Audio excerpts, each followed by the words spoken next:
Hello guys, स्वागत है आप सभी का दोबारा से इस चैनल पर। बहुत बहुत माफ़ी चाहूँगा कि बहुत टाइम से कोई वीडियो नहीं आई। आपका इंटरव्यू बहुत करीब है और मैं उसके लिए आपसे कांटेक्ट में नहीं रह पा रहा हूँ, उसके लिए बहुत बहुत सॉरी। जितने भी कमेंट्स पेंडिंग हैं, जितने मेल्स पेंडिंग है, I definitely try to cover it within 2 days for sure. तो आप लोग प्लीज़ कैरी ऑन रखिए। आपको जो जो आपको क्वेरीज हैं आप अब भेजते रहिए, मैं श्योरली टाइम निकाल के करूँगा। जैसे कि आप लोग देख सकते हो कि थोड़ा सा व्यू में चेंज है। मैंने पहले भी इन्फॉर्म किया, जैसे कि मैं ट्रेनिंग पर आया हूँ। जस्ट अभी भी मेरी क्लास खत्म हुई है और तुरंत में आके मैंने ये वीडियो बनाने का कोशिश करी कि जल्दी से आप लोगों के लिए कुछ तैयार कर दिया जाए। तो देखिए, पहले मैं सजेशन देना चाहूँगा दो चार आप लोगों को, तो प्लीज़ उसको दिमाग में रखिएगा। सबसे पहला सजेशन, अभी समय शांत रहने का है। दिमाग को शांत रखिए, कुछ नया मत पढ़िए। जितना आपने पढ़ लिया है दैट इज इनफ। ठीक है। कई बार होता है कि आप लोग ये सोचते हो कि यार ये रह गया वो रह गया, आप लोग कहीं कुछ देख लिया आपने, आप उसके पीछे पड़ गए। प्लीज इतना परेशान मत होइए। छोटा सा चीज है, they are checking your personality, they are checking how you are handling the situations, whether you are getting nervous और whether you are getting confuse. So please make sure कि अपने आप को शांत रखने की कोशिश करिए। अभी अपने स्पीकिंग पे काम ज्यादा करिए। Try to communicate with your parents, with your friends, anyone you can talk to. ठीक है। इससे कहीं ना कहीं आपको एक कॉन्फिडेंस आपके अंदर बिल्डअप होगा। आई थिंक 11 से इंटरव्यू शायद स्टार्ट है, 11 से 18 या 19 तक चल रहे हैं। तो अब फोकस बदल दीजिए अपना नॉलेज से हटा के स्पीकिंग तक। ठीक है, सो दैट वहां पर आप परेशान ना हो, हकलाएं नहीं, स्टैमर ना करें वगैरह वगैरह। ठीक है। For every question, personality based question के लिए मैंने वीडियोस बना दी हैं, आप वहां पे जाके देख सकते हो। ठीक है। अपने ग्रेजुएशन रिलेटेड सब्जेक्ट्स के लिए मैं फिर से एक बार आपको रिवाइज करवा देता हूँ कि जो भी इंपॉर्टेंट इवेंट्स हो रहे हैं, चाहे नेशनल लेवल पे चाहे इंटरनेशनल लेवल पर, उनको पढ़ना बहुत ज़रूरी है। उनको ज़रूर एक बार देख लीजिएगा।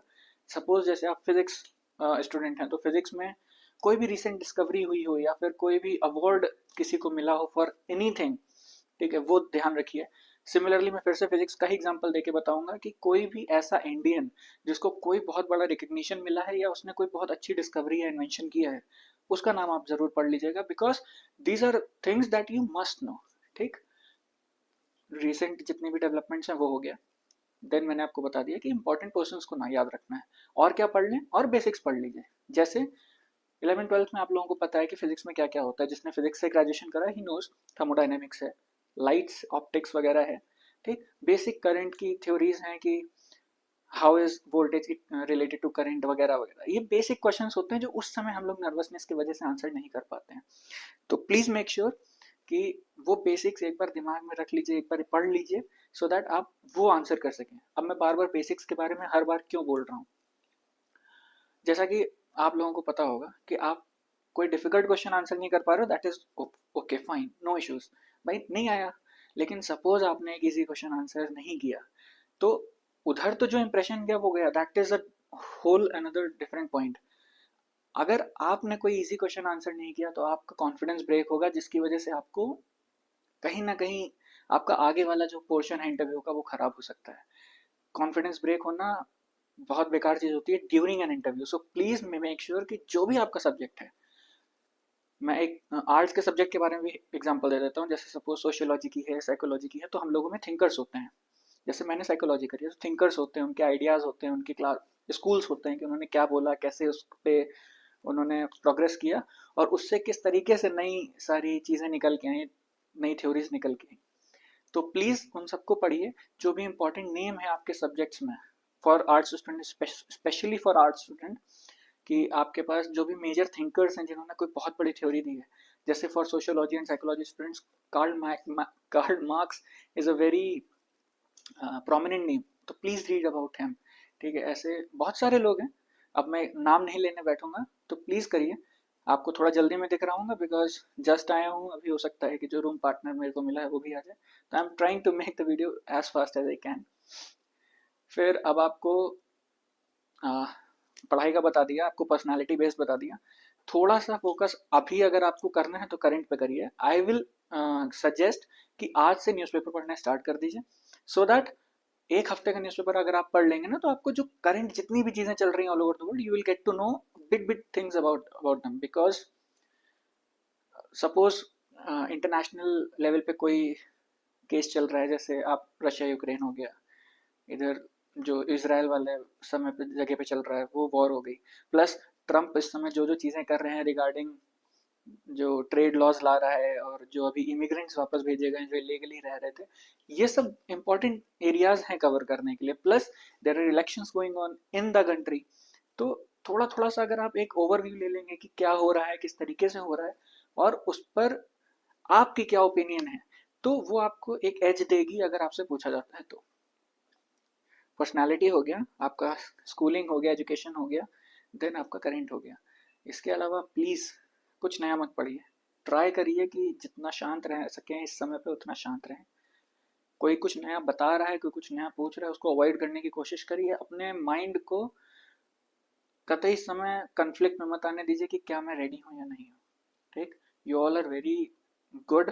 जिन जिन से मैं कांटेक्ट में रह रहा हूँ थ्रू द टेलीग्राम ग्रुप या फिर mail, I have seen you all are exceptionally good persons। ठीक है, just on my analysis I can tell कि a lot of you people will become officers, whether in this bank or any other bank or in any other service। you people are too good।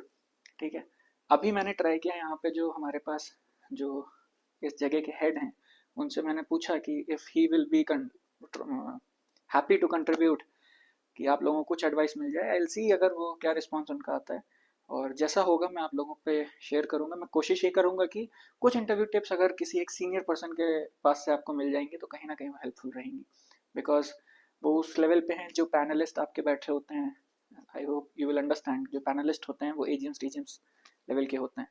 तो I have a person here, let's see if he agrees. अब आ जाते हैं थोड़ा सा document verification की तरफ। उसमें भी परेशान मत होइए। देखिए, हर चीज़ के लिए मैं कहता हूँ परेशान होगे आप अपना परफॉर्मेंस खराब करोगे, और कहीं ना कहीं इफेक्ट हो जाता है इंटरव्यू। तो प्लीज़ मेक श्योर किसी भी चीज़ को लेकर टेंशन नहीं लेनी है, शांत रहना है। डॉक्यूमेंट्स क्या क्या चाहिए? सबसे पहले अपना Aadhaar PAN, Aadhaar card, PAN card, very mandatory. एक वेरी मैंडेटरी नहीं, वेरी इंपॉर्टेंट, मैंडेटरी है। क्यों? It is a sort of KYC document, आपकी पहचान है, लेके जाना है।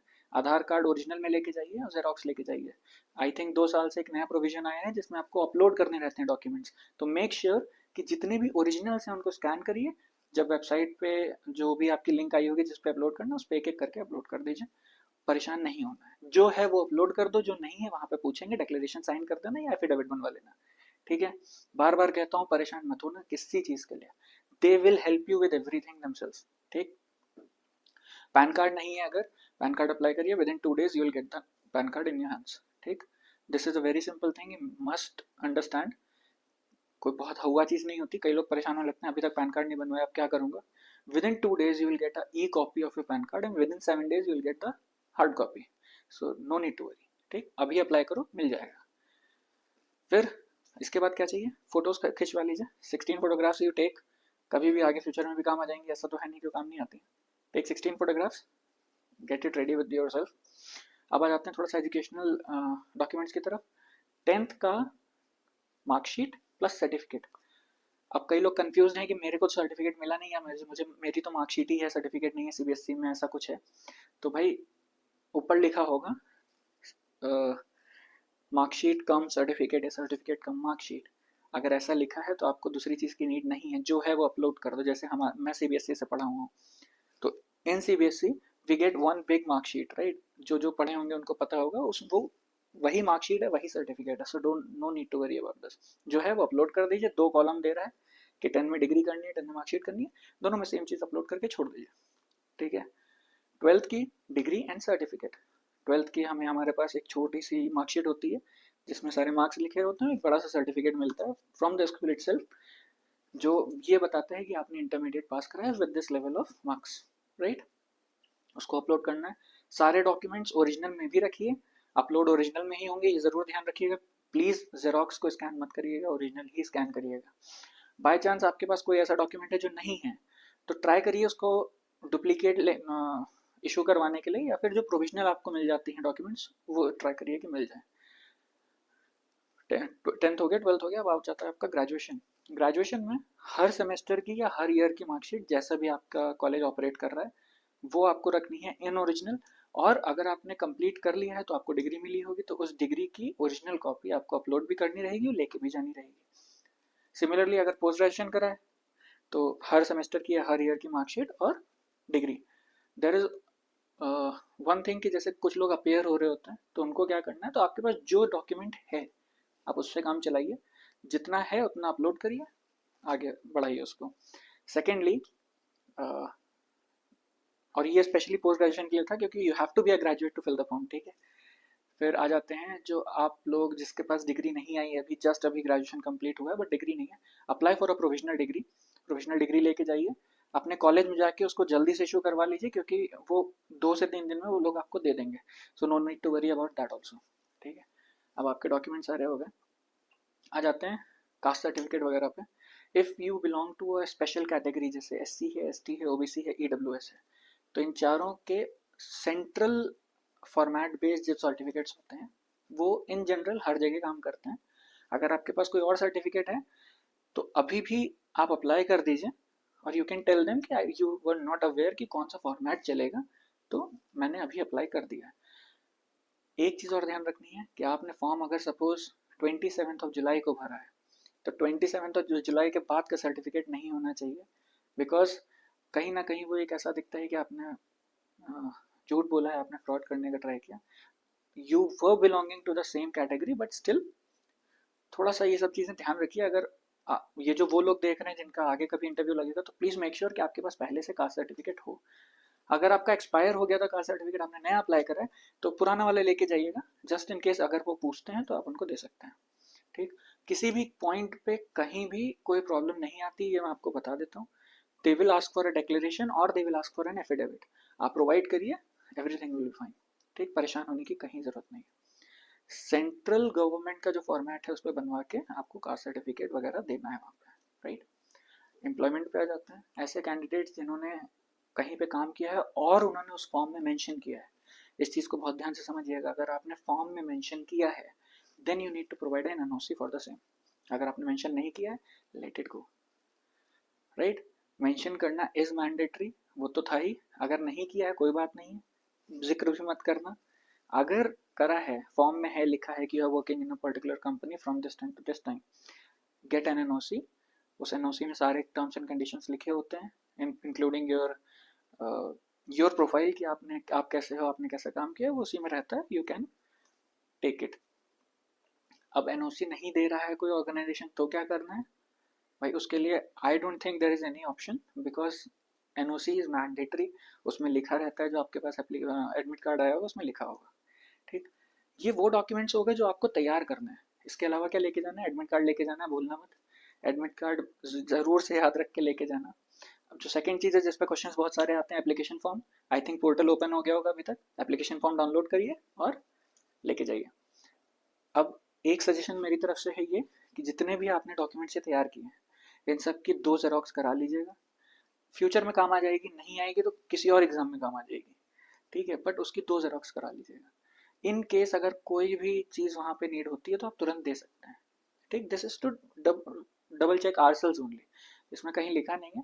आप 2 जेरोक्स लेके जाइए, अगर उनको चाहिए होगी दे विल टेक, अगर नहीं चाहिए होगी नो प्रॉब्लम। एक जेरोक्स तो लेंगे, है ना। This is, I think you will all be aware about all this things. अब I think everything is done, no, everything is done. वहाँ पर प्रोसेस मैं पहले भी बता चुका हूँ अपनी पहले की वीडियोस में कि आपको जाना है, आपका बायोमेट्रिक वेरिफिकेशन होगा जैसे कि प्री और मेंस में हुआ था। Then you will be seating